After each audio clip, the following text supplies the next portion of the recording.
Hello family and welcome back. In this tutorial we'll be walking you through the steps to create a beautiful backless gown with cowl neck drape and side slit. Whether you are a newbie or pro, this tutorial will provide helpful tips.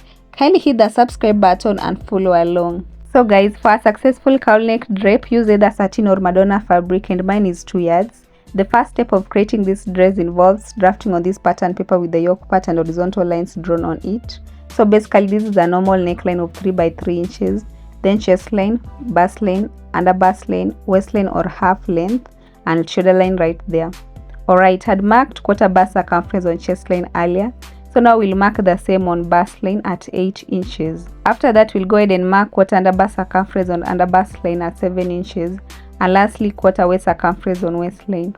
No additional dart allowance. On top of that, we'll proceed to adding about 1 1/4 inches stitching allowance on the chest line first, then to bust line, to under bust line, and lastly to waistline. And having finished that, let's now draw bodice outline with the help of a straight ruler. Time to move on to drafting a deep neckline, whereby I'll measure and mark at 4 inches neck width by 6.5 inches neck depth. After which, with the help of a curved ruler, I'll go ahead and draw smooth neckline like that. So guys, this is the new neckline. Okay, let's measure about 2 1/4 inches on the shoulder slope, inclusive of 0.75 inches folding allowance. And with that drawn, use a French curve ruler to draw smooth armhole curve as you're about to see. Then also finish up the shoulder line once done. Next up, we'll measure about 3/4 inches twice on shoulder slope, where the cowl neck arc will be drawn from. And get ready to learn how to draw arcs where we'll slash and spread from for the cowl neck drape. Here I'm drawing the first arc from shoulder slope mark to chest line. Then the second arc will follow, but this time to bust line from shoulder slope still. Whereas for the third arc, measure 6 inches down on the armhole curve and mark. In addition to that, measure 1.5 inches on the center front from bust line and mark as well, just so you can draw the third arc running from the armhole mark to the new mark below the bust line. And that being so, you'll be required to slash through arc 3, 2 and 1 in that order. Alright, let's also finish up the bodice outline with a marker pen, and from there I'll go ahead and cut along the drawn outline, starting with the waistline, side edge, armhole, and lastly along the new neckline and shoulder slope. Let's move on to using the front pattern to draft the back part before slashing and spreading. And before we begin drafting back part, draw a line about 1.25 inches from the edges as I'm doing for the back part zip allowance. Then also go ahead and label it as the zip allowance. So now we'll secure the two patterns together with marking tapes, and with that completed, I'll mark where we have the chest line on the back pattern paper, then on waistline, and this is done on both sides like that. After which I'll remove the tapes and the front pattern paper as well, having marked horizontal lines needed. Here I'm squaring out waistline from where I marked. After that I'll proceed to chest line through. Also I'll label these two lines. Given these lines, let's measure half bust span on waistline for the dart intake and on chest line as well. Then draw that line running from the chest line all the way to waistline. On top of that, measure 0.5 inches on each side of that line from waistline. Also measure 1.5 inches down on the dart line still from waistline. And that's all you need when you want to draw a normal dart. Now that we have the dart drawn, measure quarter waist circumference on waistline and mark plus 1 inch dart replacement plus 1.25 inches more stitching allowance. Once done, go ahead and measure quarter bust circumference on chest line plus 1.25 inches more stitching allowance. After which, finish up the back side edge outline like I'm showing you. I want the top edge to slope towards the center back, which is why I'll measure 0.5 inches down from the original line. Then I'll use that in drawing new top edge outline first, then the bottom edge later. Now let's cut out along the outline. Here I'm slashing along the arc since I'm through with back top part drafting. This next step is where magic happens, so pay close attention as I spread it on another piece of pattern paper. The first thing I'll do is stepping it down from this part in this manner before we begin spreading. Always confirm horizontal measurement from armhole to center front. Our found mine to be 7.5 inches. So now we'll go ahead and spread the lower arc with about 2 3/4 inches. Then on top of that, I'll just secure it with a masking tape. So guys, I'll be spreading the rest with the same measurement as I secure with tapes to the last one. If you can recall, we measured 7.5 inches earlier. After spreading it, the measurement we have now is 7 3/4 inches, and that's still okay. Time to move on to drawing of the new cowl neckline, just like I'm doing. Also, we'll draw the center front in that manner, and that being so, I'll cut out this overlap right here before I can fold it from the new cowl neckline as shown above. After folding, trace out the side edge, armhole curve, and shoulder slope in that order. Next up, unfold the folded part, then draw a straight line in that manner, and after drawing, cut along the drawn line. From there, we'll fold the facing part again before I can start cutting along the center front like that. Just like I said, here is the facing part which starts from the cowl neckline. Now that we have completed drafting the front and back top parts, I'll walk you through drafting of front skirt part using this pattern paper. Top edge represents waistline, and to begin drafting, measure full length from waistline, which in my case is 35.5 inches. So now we'll mark at 35.5 inches from waistline, after which I'll go in with the ruler to square out a line across that mark. Second to that, take waistline to hip line measurement at 10 inches, then a line across it as well. Remember, this here is hip line and full length line down here. From there, also take quarter waist circumference on waistline. I then added 1.25 inches stitching allowance, which you'll see I didn't even use. On hip line, take quarter hip circumference and mark. Here is the reason I didn't add any allowance. The remaining part was not enough for that. Whereas on the full length line, measure 7.5 inches if you are small in size. Feel free to adjust measurement to your size. Here I'm drawing the skirt's front outline with the help of a curved ruler.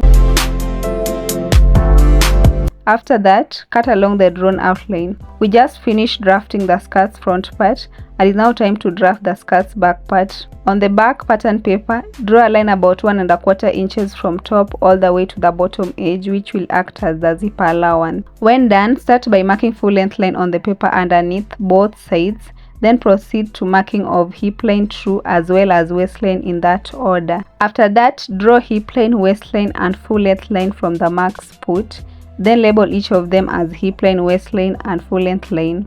Bear in mind that all body measurements should be taken from center back, which is why I'll mark quarter waist circumference from it on waistline plus 1 inch dart allowance.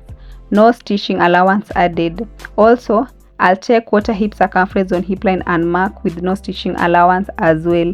And lastly, I'll mark 7.5 inches on full length line, just so I can use these marks in drawing skirts outline using a French curve ruler. That's not all, since I'll do some waist snatching to prevent zip bulge by going in with 0.5 inches from center back on waistline and also on allowance part. Given that, I'll draw lines from waistline marks to hip line as I'm showing you.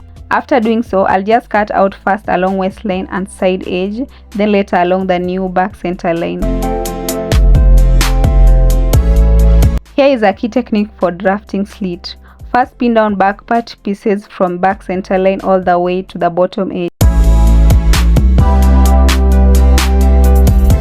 And having pinned, follow clearly whatever I'm doing. Make sure it's spread flat as if stitched. Then bring for the front skirt pattern and secure with pins like I'm showing you. After pinning, depending on how much you are willing to expose, measure from hip line. I didn't want a high slit, so I decided to mark at 5.5 inches. For a higher slit, let the curve start from hip line down to the bottom edge center point. Given these points, I'll first draw in pencil, and after confirming that everything looks good, that's when I'll use a marker pen to make the curve more visible. Let's cut out along the drawn curve. Remember, we are cutting both front and back parts because they are all pinned together. So guys, this is how the front pattern looks like after making slit. Then here is also back pieces, which I'm now going to unpin from where they are pinned. I've gone ahead and traced out pieces of fabric from drafted pattern papers. On this skirt's front part, left about 1 inch stitching allowance on the side edge and 0.5 inches on the bottom and top edges, as you can see. Next are back pieces, also with enough stitching allowances. Before I start unpinning, we'll notch from center backs for both. Top parts here too with enough stitching allowance left on them. Take note that front part is on fold. I'll now go ahead and notch from where that is drawn on back pieces, both at the top and bottom edges. Here's how front top part looks like when unfolded. Top area is the facing, which is to remain on fold as can be seen. I've also gone ahead and cut out 2 pieces to be used as straps. Just to be clear, the longer side measurement is about 27 inches for both. So now we'll head over to the sewing machine and stitch along the side edge from top to bottom with 1.5 inches. Then I'll show you how to fix them on shoulders from inside. This is me stitching along the marked line after measuring 1.5 inches from fold. Once I've done stitching on side and at the bottom, I'll go ahead and cut out excess fabric from it before turning each inside out. Also me showing you how to turn one of the straps inside out, which is quite simple. Guys, I'm done stitching and ironing strap pieces. Here's the end result.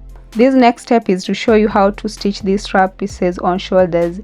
Here is how that can be done. Put right sides facing each other, then cover it up in that manner and pin down facing part towards the main fabric, then stitch. Same goes for both. I'm done fixing straps. If you get stuck at any point, feel free to leave a comment and I'll do my best to help. This next step involves double hemming all round armhole curve. Remember to take your time and be patient with these. See how neat and professional this looks after ironing around armholes. It's time to move on to attaching top part to skirt part with 0.5 inches right sides facing each other. Now we'll be focusing on working on back top pieces.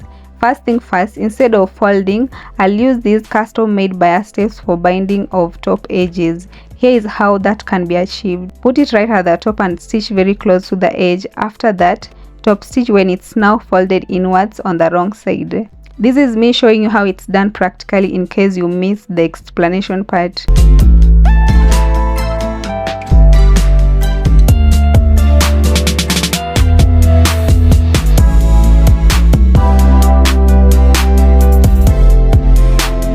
As you can see, I've also made darts on skirt pieces too. So now I'm going to also waist snatch top back pieces by measuring 0.5 inches inwards from center line like that, then also from waistline, and with that we'll draw lines across these marks from where I'll cut. Again, this is to prevent zip bulge. Taking that into consideration, let's now attach back skirt pieces to top. And to do that, put right sides together and make sure the darts are aligned, then stitch on waistline with 0.5 inches. Having done as explained, this is what we've got. So now we'll measure zipper space using this long hidden zipper first, just so I can stitch loosely on it for now. Back stitch, then lastly use small normal stitches down here all the way. After stitching along center line, I was able to give it a good press with seams spread flat. And that being so, we'll again stitch on sides using body measurements. Not sure if you can see this, but I've drawn where to stitch from along the pink line.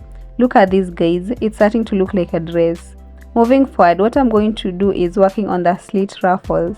First thing being taking total slit measurement, and mine is 24, and I'll multiply that by 2. That gives me 48 inches. We'll use this fabric for the ruffles, and these are 4 pieces after folding twice. What you do next is folding again the third time like that, and on top of that you'll be required to fold the last time, this time in a triangular shape as can be seen. With that, let's count the number of pieces together. 1, 2, 3 and 4 on one side and 4 on the other side. That's 8 pieces collectively on the part I'm holding, meaning the downer part also has 8 pieces, which makes all of them 16 in total. Okay, let's do the math. Divide 48, which is total slit measurement, by the number of pieces. Before I measure that, we'll pin down these pieces just so I can measure accurately. Alright, remember I found 3 inches, which I'll measure across. As I do that, before I can mark, I have to ensure the side lengths are of the same measurement. Now from where I have marked, we'll go ahead and measure ruffle length of 5.5 inches, that is plus the stitching allowance. And given these points, I'll draw 2 arcs at the bottom part and the top 2. Notice how one of my hands is fixed at the corner as I draw. I'll finish up by cutting along the 2 arcs as shown above. Here are 720-degree flares, 360 each. So let's cut through each piece like that. Isn't this beautiful, guys? Feel free to let me know in the comment section if you get stuck coming up with these. Now let's join the 2 flares together with about 0.5 inches. And after joining them, it's time to stitch it to the slit part all round. It's crucial to always spread seams flat before putting right sides together with joints aligned like that. Then pin down from one end to the other. from where you'll see shoes 0.5 inches. Ruffles are ruffling, guys. I love the outcome. I did also fix a hidden zipper on its space, which also came out perfectly finished. Feel free to personalize this design. You can adjust slit length to what matches your style. And be sure to subscribe and like so you don't miss any tutorial.